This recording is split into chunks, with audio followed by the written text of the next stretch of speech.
Katanya agamanya Islam, tetapi anti seni. Aneh kan? Nyanyi haram.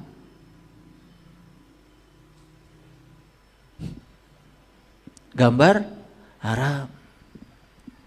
Patung haram. Itu gagal memahami. Gambar yang haram itu bukan bikin gambar itu, bikin gambaran-gambaran tentang Allah. Karena Allah tidak bisa dilukiskan, tidak bisa digambarkan. Tapi temui supaya kita terbebas dari gambaran-gambaran itu. Sehingga kita tidak terjebak oleh persepsi. Itu yang haram. Yang haram itu membuat gambaran tentang Tuhan. Membuat gambar kan tidak selalu dengan pena, dengan pensil. Menggambar itu bisa dengan pikiran. Kalian jelaskan Tuhan, itu membuat gambar tentang Tuhan. Padahal Tuhan tidak bisa dijelaskan. Makanya karena dia tidak bisa dijelaskan, temui. Kalau sudah ketemu, gimana? Ya pokoknya begitu deh. Itu aja. Makanya orang yang tahu pasti diam. Ya, makanya orang yang banyak bicara itu pasti nggak tahu. Kayak saya.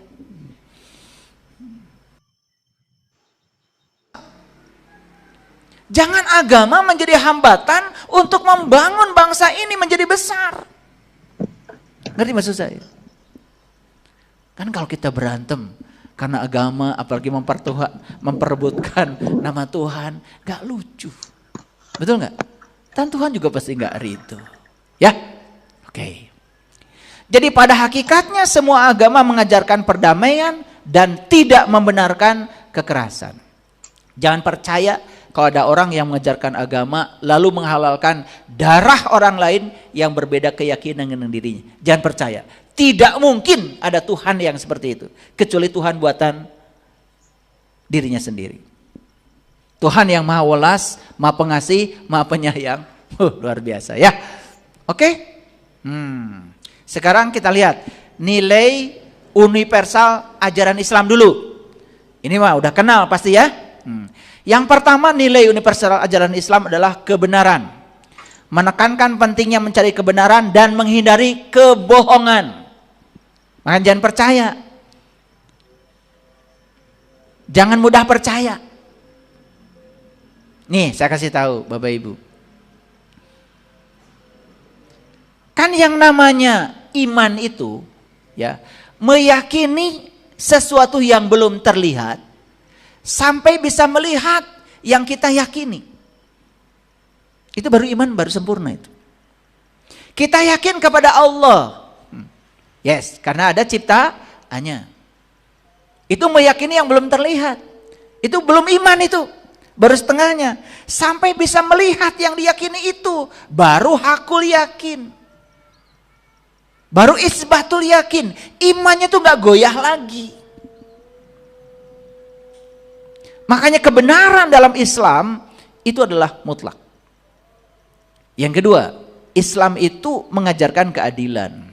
Prinsip keadilan ditegakkan. Baik dalam hubungan antar manusia maupun dengan Tuhan. Yang ketiga, nilai universal Islam adalah kasih sayang.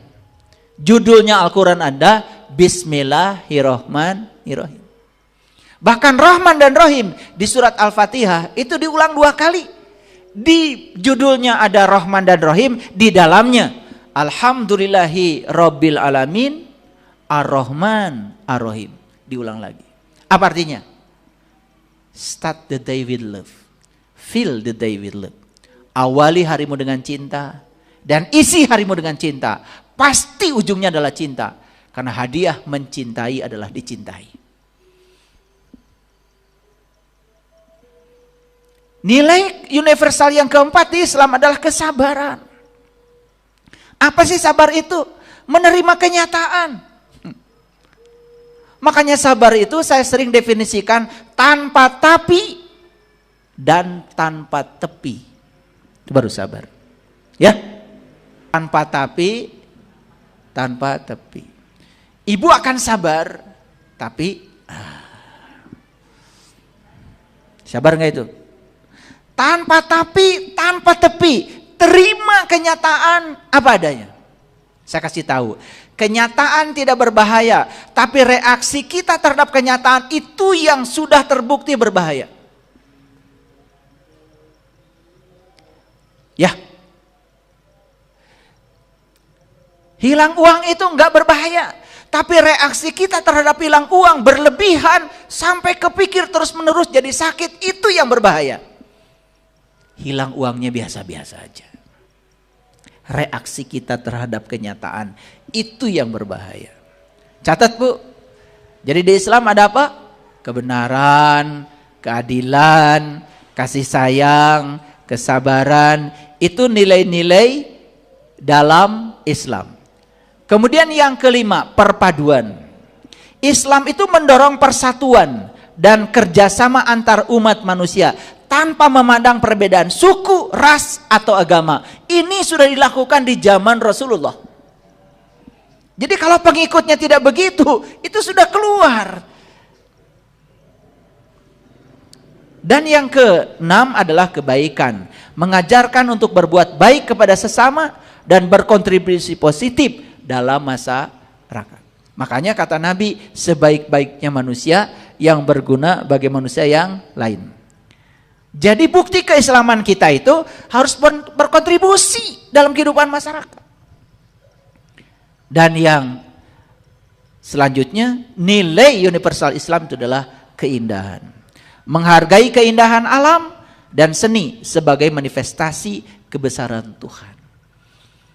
Jadi lucu ya, katanya agamanya Islam, tetapi anti seni. Aneh kan? Nyanyi haram.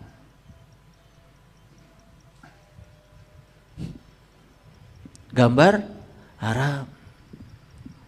Patung haram. Itu gagal memahami.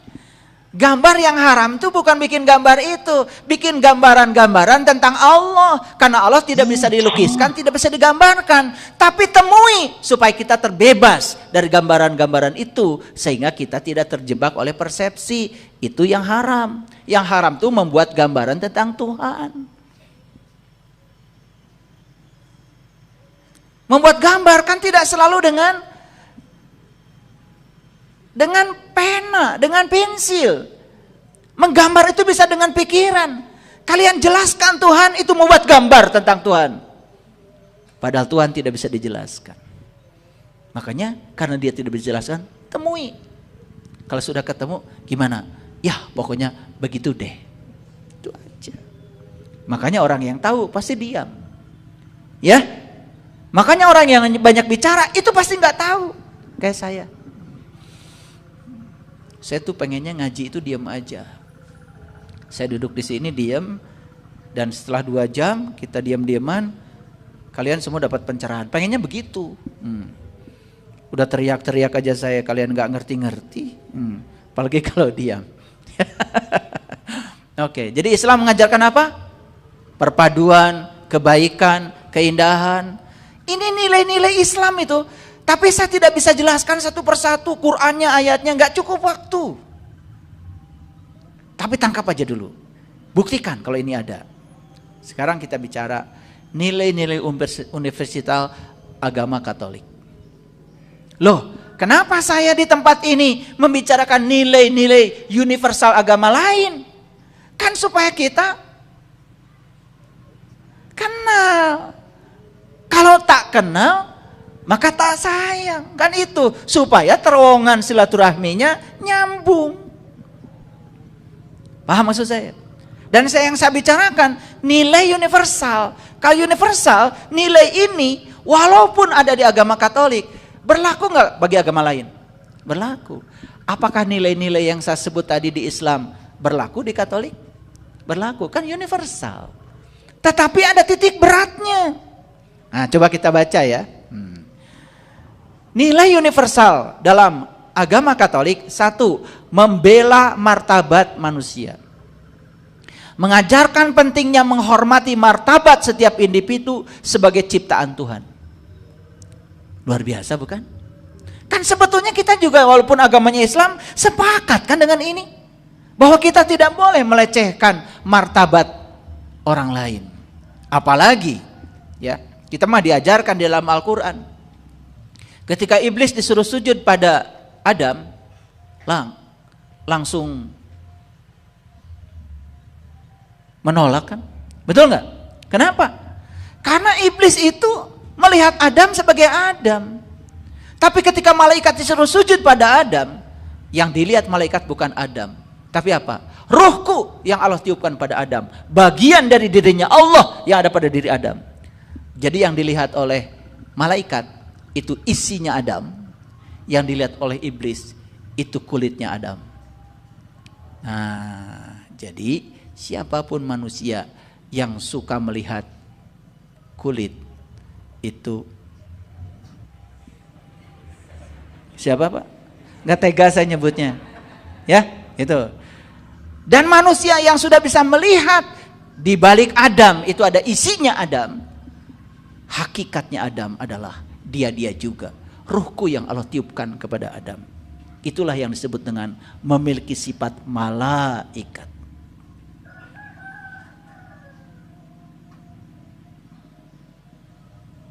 Dan kalau orang sudah bisa melihat di balik Adam ada isinya Adam, pasti tidak mungkin menyempelekan martabat orang. Percaya sama saya. Makanya dalam agama Katolik, membela martabat manusia adalah titik sentral. Menghargai hak-hak manusia dan memperjuangkan keadilan serta kesetaraan. Makanya tadi nilai universal udah diambil oleh saya kan? Kesetaraan itu nilai universal. Kita juga yang beragama Islam pasti setuju kan dengan ini? Yang kedua, dalam Katolik, keluarga dan kebebasan beragama ini menjadi sentral. Menekankan pentingnya membangun keluarga yang kuat dan menghormati kebebasan beragama. Keluarga dianggap sebagai tempat pertumbuhan spiritual dan tempat di mana nilai-nilai moral diajarkan. Itulah tekanan dalam ajaran Katolik. Jujur, yang beragama Islam, penting nggak membangun keluarga? Penting? Maka jangan dikit-dikit cerai, dikit-dikit cerai, beda dikit pisah. Kalian ini gimana sih?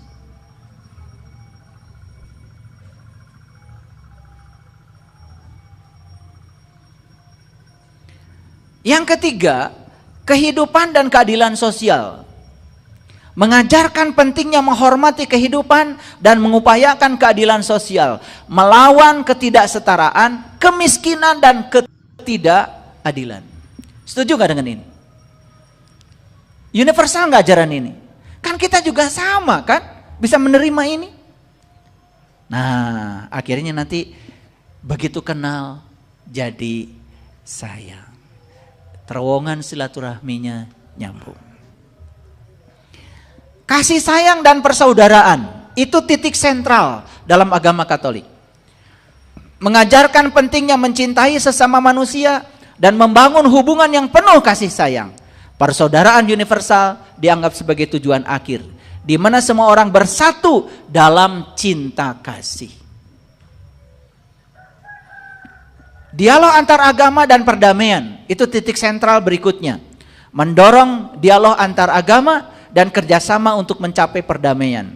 Menekankan pentingnya menghentikan teriakan kebencian dan menjadi manusia dialogis.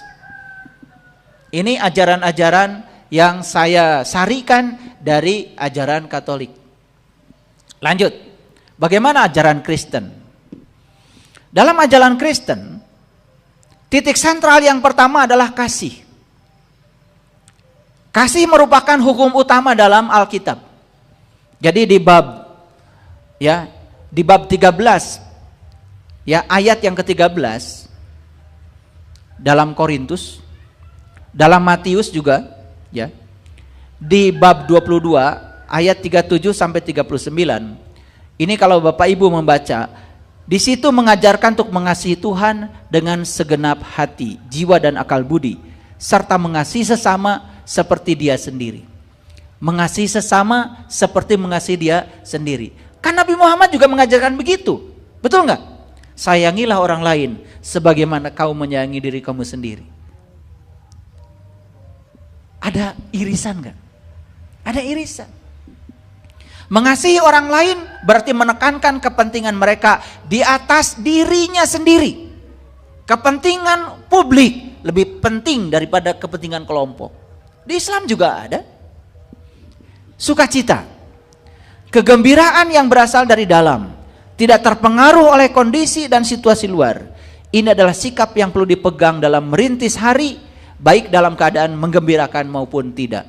Makanya ada pepatah dalam agama Kristen itu, ya. Jadi dalam situasi apapun tetap harus penuh dengan sukacita.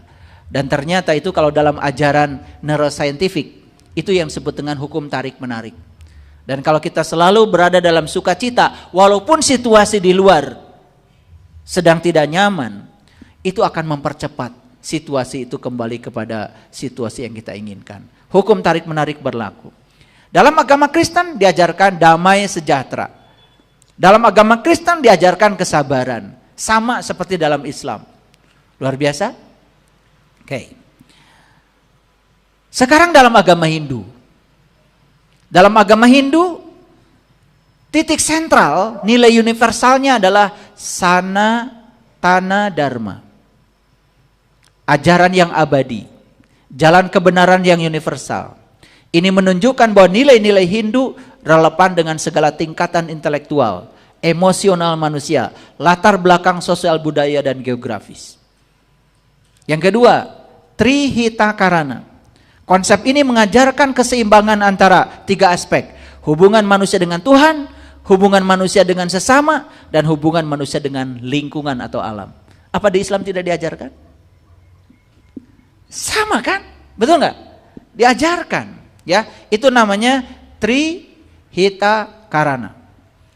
Dharma, konsep etika, konsep moral dan sosial. Kebijaksanaan dan cinta kasih. Mengajarkan pentingnya kebijaksanaan, mengajarkan pentingnya cinta kasih. Luar biasa. Dalam agama Hindu ada namanya ahimsa. Nilai non kekerasan adalah prinsip penting dalam agama Hindu. Mengajarkan untuk tidak menyakiti makhluk hidup lain dan mempraktikkan kasih sayang terhadap semua makhluk dalam kehidupan. Tidak boleh menyakiti. Bahkan bukan hanya pada manusia ya, pada semua makhluk. Luar biasa. Makanya saya selalu berdoa di awal kajian, semoga kita menjadi sumber cinta, sumber kebahagiaan, sumber kesejahteraan bagi semua makhluk. Kebinekaan, nilai-nilai mendasar yang bertujuan untuk membimbing perilaku manusia menuju kehidupan yang lebih baik dan harmonis. Itu dalam agama Hindu.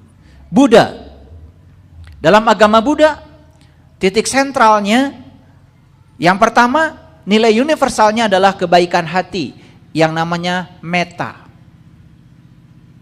Cinta kasih tanpa batas terhadap semua makhluk. Yang kedua, ketulusan, sada. Nilai ini berbicara tentang keyakinan dan kepercayaan. Ketulusan mengajarkan untuk memiliki keyakinan yang kuat dalam ajaran Buddha dan praktik spiritual. Kejujuran, sama di Islam diajarkan. Ya. Ketenangan jiwa, ya.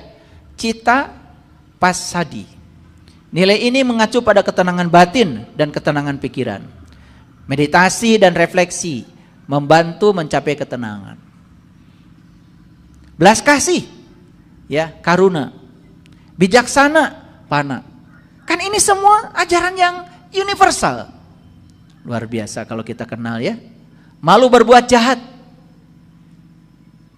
Itu ditekankan. Dalam ajaran Buddha, mengajarkan untuk memiliki benteng rasa malu. Di Islam juga apa? Ya? Cirinya orang beriman tuh punya benteng rasa malu. Namanya waro. Waro tuh malu sama Allah, malu sama diri sendiri, malu sama sesama. Ya, ya, malu. Saya dengar kalau orang Jepang katanya baru aja dituduh korupsi sudah bunuh diri, malu. Ya, kita malah dadar. Ya. Luar biasa ya, luar biasa. Itu bentengnya kemana itu ya? Ya, takut akan akibat dari perbuatan jahat. Makanya mohon maaf, kalau dalam ajaran Buddha kan kita mengenal namanya karma. Ya toh? Dalam Islam juga sebetulnya ada, cuman istilahnya lain. Famay ya'mal misqala dzarratin khairan yarah wa may ya'mal misqala dzarratin syarran yarah. Kan gitu ya.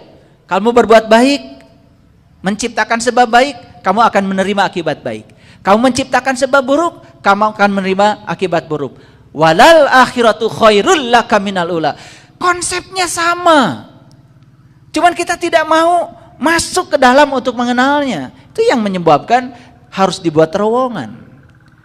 Yang selanjutnya kepedulian, sati. Di Islam ada nggak kepedulian? Kata Rasulullah, tidak disebut orang beriman jika dia tidur nyenyak sementara tetangganya nggak bisa tidur karena kelaparan. Istilahnya di sana sati, ya. Kesadaran dan perhatian terhadap apa yang terjadi di sekitar. Dalam agama Konghucu ada yang namanya yen, berfokus pada empati, rasa murah hati, dan niatan baik, mengajarkan hubungan yang ideal antar sesama manusia. Setiap individu harus berbudi pekerti, rasa kemanusiaan, dan kebaikan di dalam dirinya. Bagus nggak ini? Bagus. Yang kedua, li. Li itu berkaitan dengan kepatuhan dan semua perbuatan yang benar. Ini menunjukkan bagaimana sikap batin seseorang tercermin dalam tindakan lahiriahnya. Jadi tindakan lahiriah itu cerminan dari apa yang ada di batinnya. Setuju kan? Kan nggak mungkin kan kalau isinya teh keluar kopi toh? Betul nggak? Iya. Kalau keluarnya teh ya pasti tekonya isinya teh kan? Semua yang keluar itu mencerminkan yang di dalam, ya. Orang yang suka menghujat di luar itu udah jelas amburadul jiwanya di dalam. Perlu belajar lagi itu. Makanya orang yang masih menyalahkan orang lain belum belajar. Yang sudah berhasil menyalahkan dirinya sendiri baru mulai belajar. Yang sudah tidak menyalahkan orang lain dan tidak menyalahkan dirinya sudah selesai belajar. Sudah selesai belum kalian belajar? Mulai aja belum. Masih menyalahkan orang lain. Betul nggak? Iya. Nyeri hati, nyalahkan orang. Betul nggak? Iya. Yang suka sakit hati nyalahin orang tuh belum belajar. Ya. Itu sakit hati buatan kamu. Kan kamu yang masukkan ke dalam hati. Betul nggak? Kok nyalahin orang? Ya. Sakit hati itu karena kamu tidak menyiapkan ruangan dalam dirimu untuk menerima yang berbeda dengan yang kamu mau. Itu aja masalah. Ya. Jadi li itu berkaitan dengan kepatuhan dan semua perbuatan yang benar. Ini menunjukkan bagaimana sikap batin seseorang tercermin dalam sikap tindakan lahiriah. Li mencakup keserasian antara ibadah, tingkah laku, adat istiadat, sopan santun, dan tata krama. Jadi tidak terpisah antara ibadah dengan adat istiadat, tata krama, sopan santun. Keren sekali.